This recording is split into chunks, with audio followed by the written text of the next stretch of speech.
Welcome to the first ever episode of Odds on Wagers podcast, where you get expert opinion about college football, NFL, and the NBA. Man, it's my great pleasure to bring you this podcast, man. I was on the fence for, a week.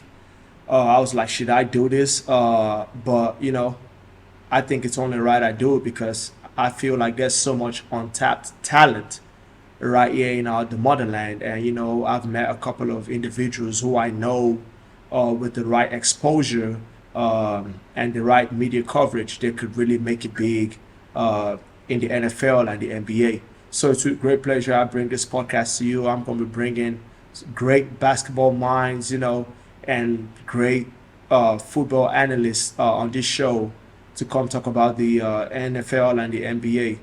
And it's with great pleasure I introduce today Mr. Max Anthony, straight from Chicago, who is one of the greatest minds when it comes to the NFL, and I would say he's a basketball savant, man. He's a basketball savant. It's with great pleasure I introduce Max Anthony. How you doing today, Tony? Hey, what up, man? Golly, all that for me. Hey man, it's only Appreciate it, right, man. man. It's only right I give you your flowers, man. You're one of the greatest NFL analysts I've ever met in my life, and a true basketball savant, man. What's going on? Hey, How is it going out there? hey, we out here, man. We pushing it. We pushing it. Um, so man, we had a couple of game sevens yesterday.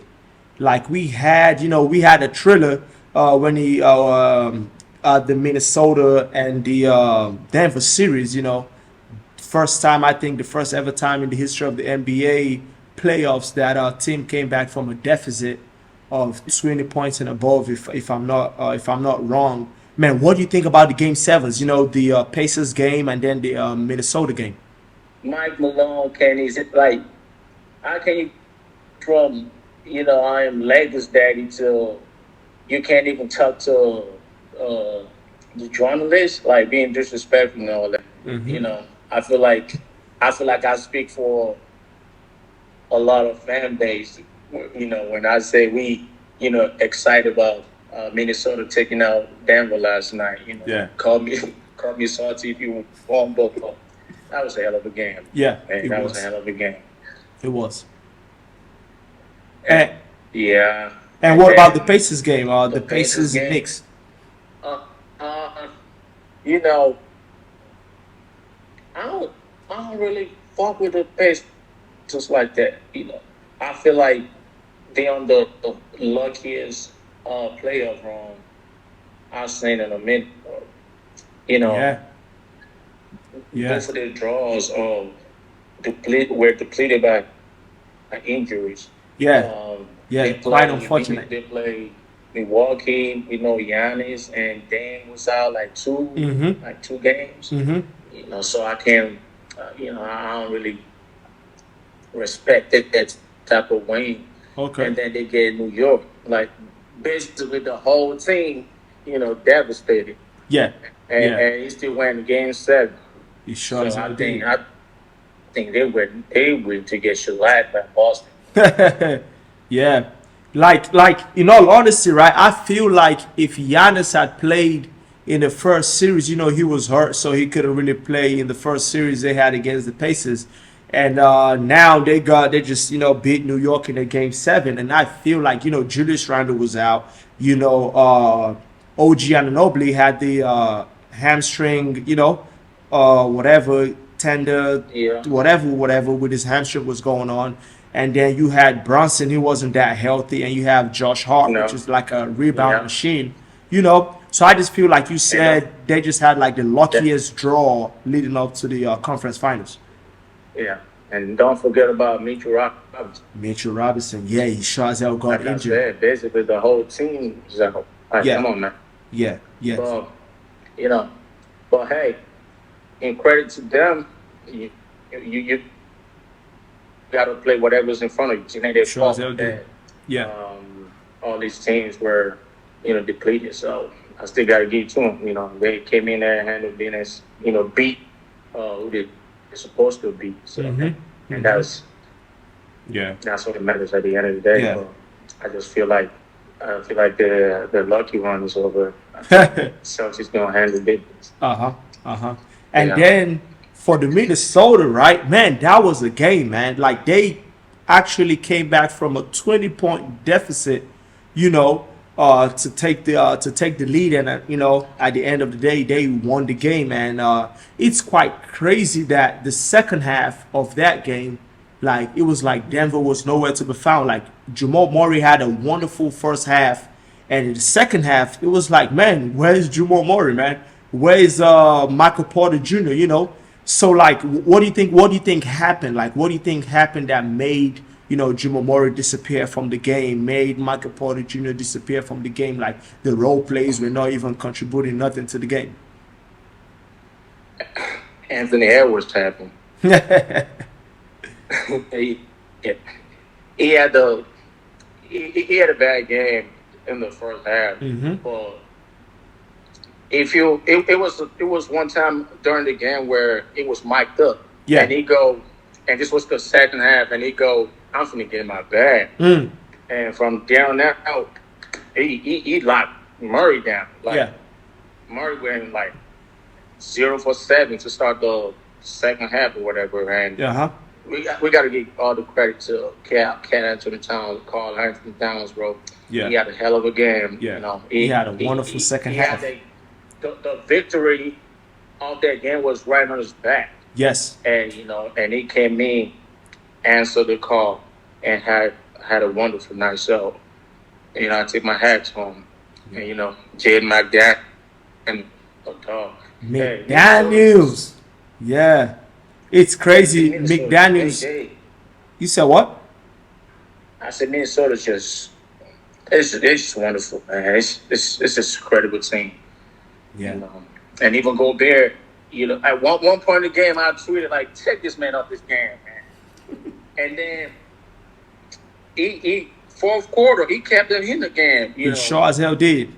Going to the free throw Hey, lines.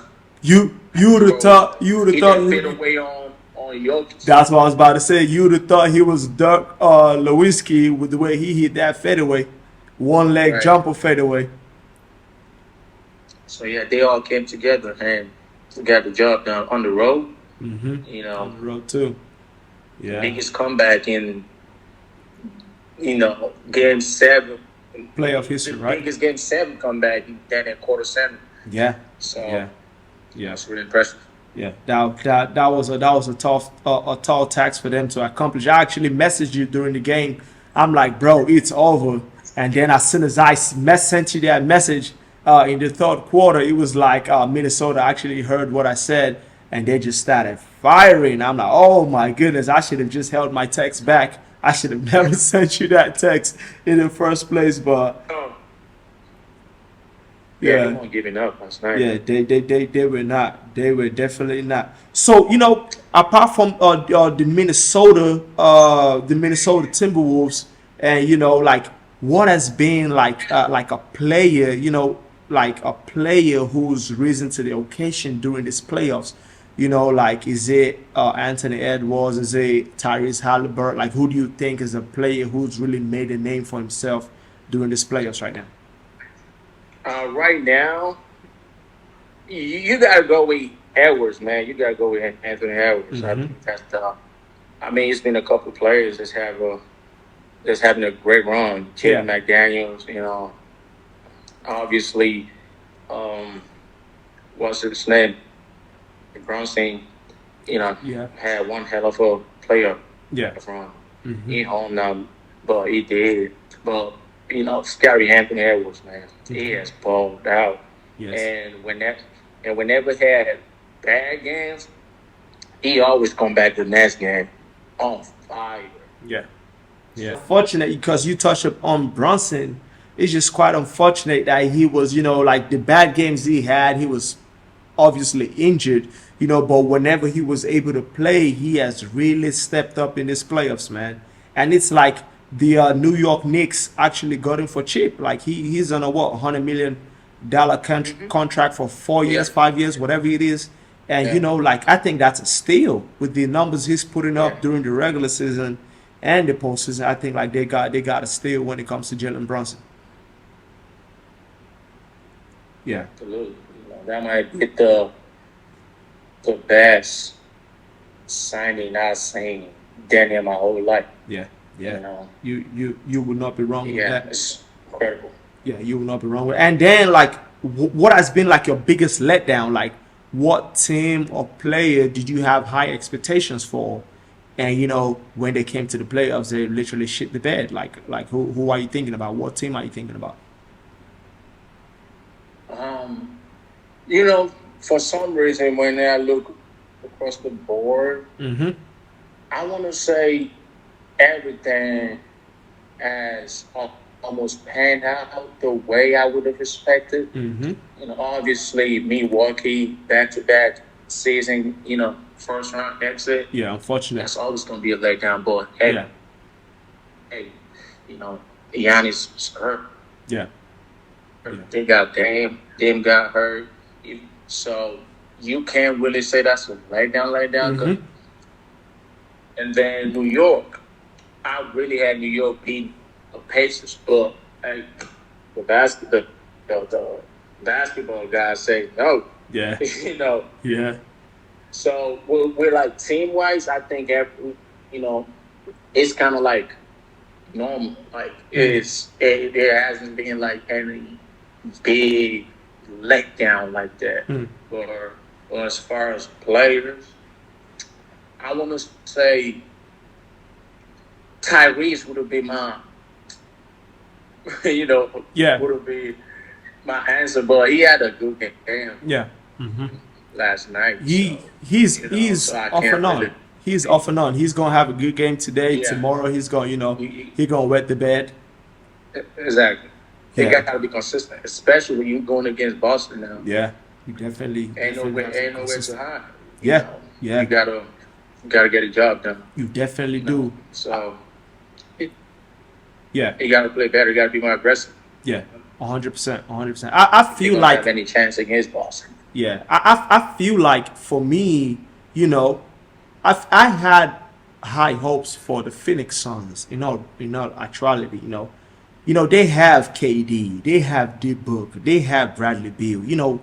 Supposedly that was considered to be a big three. In all honesty, when they signed Bradley Beal, the big three, and they were all healthy this playoffs, and they were all healthy, but Minnesota was able to conquer them. But I actually had hopes because they have experience. Minnesota is a young team, but Phoenix, they have experience, they have the talent, they have easy money sniper, and they didn't make it far. And I feel like that's like my biggest letdown. And although my leg show they got bounced in the first round, but that's a topic for another day. That hits home for me, so I don't really want to talk about the leg show before I get emotional on this podcast. But Hey, I man. yeah, Yeah, you're right, bro. But obviously, Phoenix got the superstars, yeah, and and everybody expected more. yeah, In Phoenix, yeah. and they ain't got no point guard. Hmm. Just bring 2, 3 great players together. Just throw them on the court. They Yeah. gonna match together.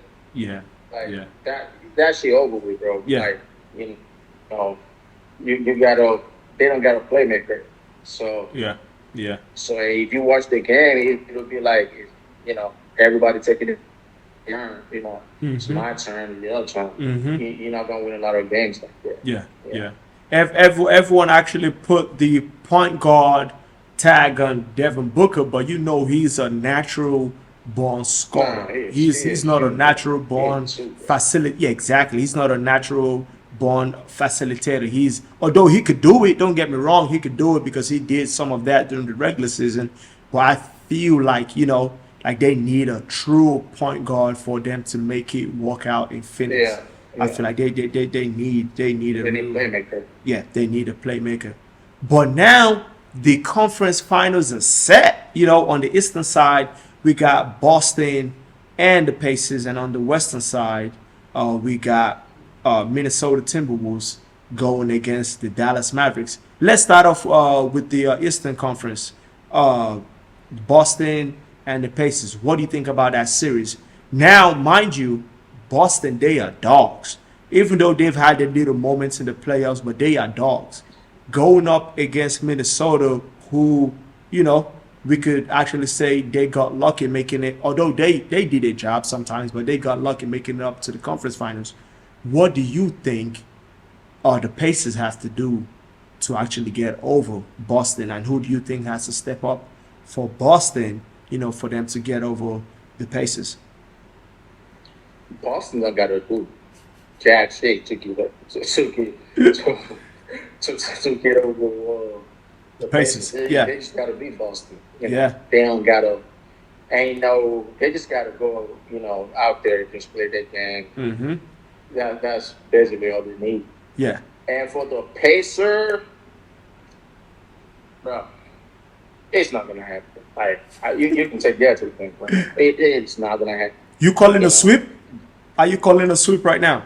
No, I ain't gonna call a sweep when it comes to Boston because Boston they be weird sometimes. Yeah. They lose. I feel like they be taking their feet up the gas sometimes. They just get comfortable. They might go with. I see Boston dropping a game in Indiana. They might lose. I could see Boston losing game 3 or game 4 in Indiana. So I could see the series going 5 games. So are you saying Boston is going to drop the game, or are you saying the Pacers are going to find a way to win the game? You see, all right. You see, Minnesota Pacers, it's a high, clip offense. Matter of fact, it's crazy because the Pacers and Boston, that means 1 or 2 highest scoring offense. Yeah, during fast the regular pace. season. Yes. Because they shoot a lot of threes. Boston Yeah, shoot sure. a lot of threes. Yeah. Pacers is the fastest paced offense in the league, so they get a lot of possessions. Fast break points as well. They get a lot of possessions. They score a lot of points, but we know how they are on defense. Yeah. But I think that really is gonna play to Boston advantage though, because if you playing fast against Boston, matter of fact, if you're playing fast against anybody, basketball's a game of turn. You get your 24-second turn, I get mine. So you going fast. That means obviously you're gonna force me to go fast. I might slow it down a little bit when I get the ball, but it's still gonna be a fast-paced game. And if we have to go fast, that means you getting more shots attempts. We automatically getting more shots attempts. Yeah. So what that do, that means Jalen Brown and Jason Tatum going, they're going Shoot more shots. more. Yeah, they're gonna be shooting more shots, and them boys when they get comfortable, when It's over with. they can shoot it pretty efficient. Yeah. So, Yeah. You do not want Jason Tatum. If you look at the regular season, bro. Yeah. You said what now? I said you do not want Jason Tatum and Jalen Brown to get it going in one game. It's over with. Yeah. Jason Tatum, he averaged like 32 points against Indiana during the regular season. Yeah. Shooting down at 60%. Wow. Jalen Brown like 28 points, shooting over 60%. Wow. Yeah. In the regular season. Yeah. Like against Denver. I mean, against Pacers. The Pacers, yeah. They love to see the Pacers. I can tell you that right now. I feel like for the Pacers to be able to get over Boston, because like you said, Boston just got with Boston, and Boston gonna actually take it, especially if Kristaps Porzingis comes back healthy enough. I think that's a wrap. But for the Pacers to have a fighting chance, I feel like it falls on the shoulder of actually Pascal Siakam. He had pretty good games in the first series against Milwaukee. The first, I think 2 games he had 36 and 37.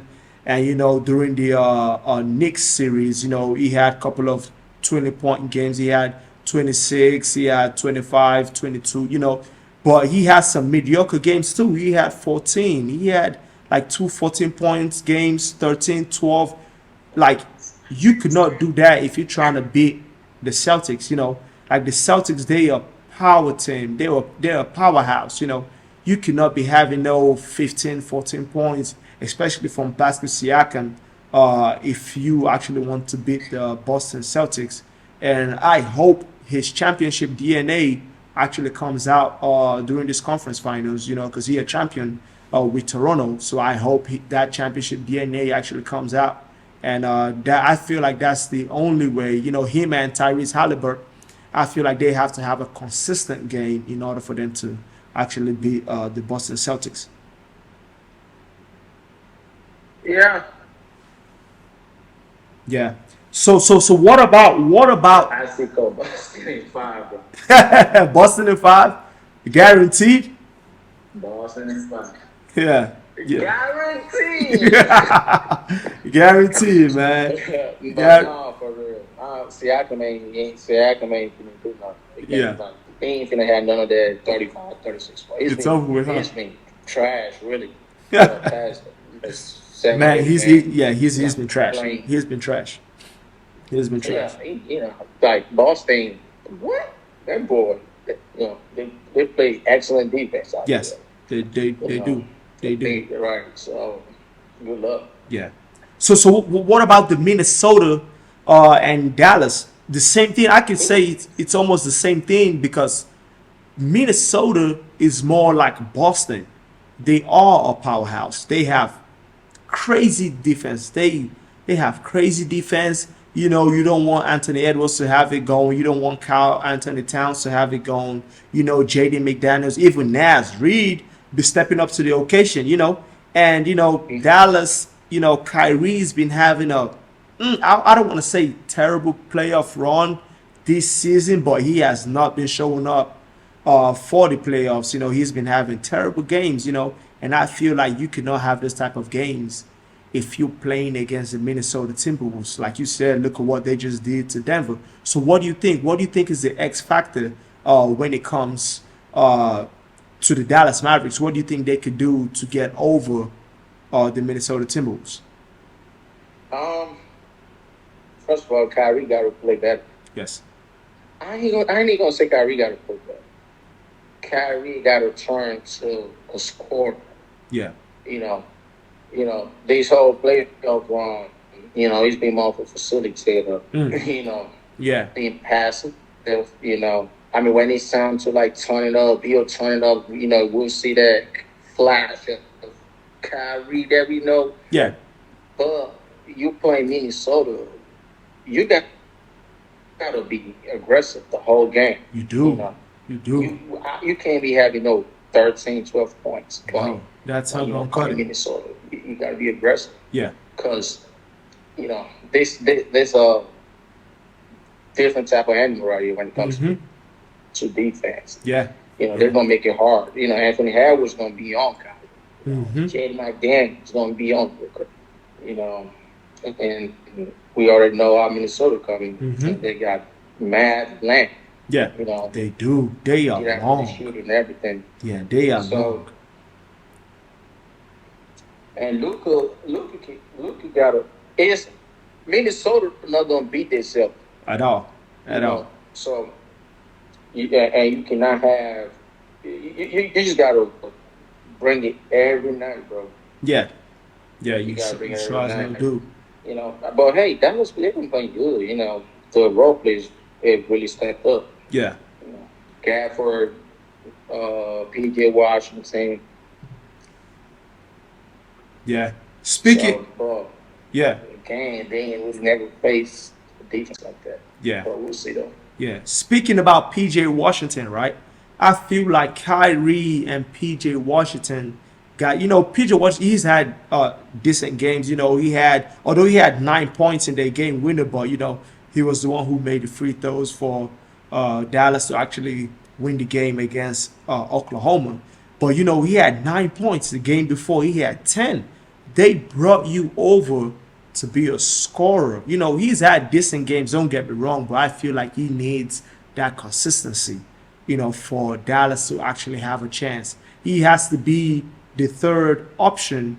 To free up Luka and Kyrie, because they gonna double Luka whenever they get the chance. So you need that other factor that's gonna score points and make baskets just so Luka could be free. If you get what I'm saying. Right. Yeah, that makes sense.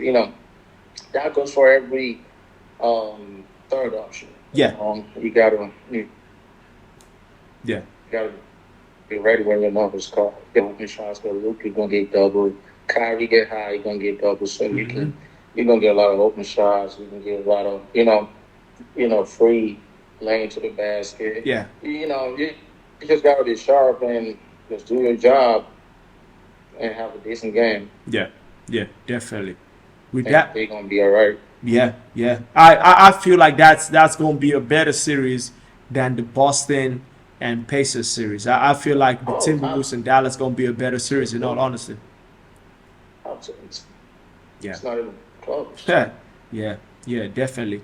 So with that being said, we've come to my favorite segment of this show, man. I'm a gambling head, so I love to share my picks on what I think are the best bets for games. So we got the first game. I think the first game is the Boston and Pacers game. I think that's the first game. Right. That's So what do you think are the best bets for that game? Like, what players do you think it's safe enough to put your money on for player props? And what do you think the over and under should be? Like, what do you think is the best bets? Go. Jaylen Brown. Yeah. I don't care what Jaylen Brown over and under is. I'm going over on Jaylen Brown. Because his type of play fits Pacers type of game. You know what I'm saying? Like, Yeah. Jaylen Brown like to play downhill. Yeah. It's gonna be a lot of fast breaks. Jaylen Brown, he can get down in the post, get dirty, be a dog, and he shoot threes. You know. Jaylen Brown had a better player on than Jason Tatum. Yeah. It like the big stage. Yeah. It's gonna come out. It's gonna come out and get busy. Okay. I think it's over and under probably like 24.5, 25 type of. Yeah. So I would definitely bet Jaylen Brown over. I'll bet the game over. Jason Tatum, Jason Tatum's it's a up and down players. So I wouldn't. He can go for 35, and he can go for 17. So you never know. Yeah. And I think I'm gonna bet Peyton Pritchard over, because, like I said, it's gonna be a lot of threes. And Peyton Pritchard, that is Boston's best 3-point shooter. It's gonna get a lot of open threes. It's gonna take more shots. So all I need from Pritchard, 3 threes and 1 field goal. That's it. And I cover. Yeah. That's it. So yeah. Like those 3. I like those 3. Those 3. Yeah. Those 3 bets. I would be betting on those for sure. So, like you said, right? I think one of the you talked about Jaylen Brown, and when it comes to Jaylen Brown, and the basketball is all about matchups, So I'm thinking they probably gonna put Siakam on Jason Tatum, as their best defender, and who are they gonna put on Jaylen Brown? Whoever they put on him, he is gonna eat. I don't care who the Pacers put on Jaylen Brown, he's gonna eat. And you cannot put Miles Turner on Jaylen Brown, because you're gonna have to face Kristaps Porzingis or Al Horford. You know, so I feel like Yeah, Jalen Brown is Turner going to be ain't never the gonna guard Jalen. exactly. Center, you know. Yeah. But So you know, well, the Pacers are, you know, they bottom ranked team, yeah, when it you comes know, to defense. defense Yeah. in the league. Mm-hmm. You know, yeah, they kind of like got better a little bit on Mm-hmm. this playoff, but not really. Yeah. So they're not. They like the Pacers. They just looking to outscore you. They Yeah. not. Yeah. They not going Minnesota. Yeah. So I feel. So I feel like yeah, Member is going to eat. Yeah. I feel like Jalen Brown is the best bet, and Peyton Pritchard, because I think his over and under is always going to be like 8.5, 9.5. So all he needs is 10 points. And throughout this playoffs, I think he's covered his over and under except once. And, you know, Wow. I think he's like sure money. Peyton Pritchard is like sure money. He comes in, he's always aggressive. He's never not aggressive. He's always aggressive. He's always looking for his shots, shooting threes, cutting to the basket, you know. So I feel like that's a safe, and especially with the Pacers where they lack defensive urgency, I feel like he's going to eat when it comes to the Pacers. Yeah. Yeah. I like the pressure bet. I like Yeah. the pressure bet. Mm-hmm. Yeah, yeah. So, with that being said, man, you know, we've come to the end of the podcast, man. I really appreciate you being on here with me, man. You know, it's a great honor having a basketball savant like you on the show with me, man. I appreciate that, man. Appreciate it. Anytime, bro. Anytime. Yeah. With that being said, make sure you go follow on Instagram, subscribe on YouTube, and make sure you turn on that notification post so you could get that notification when we drop.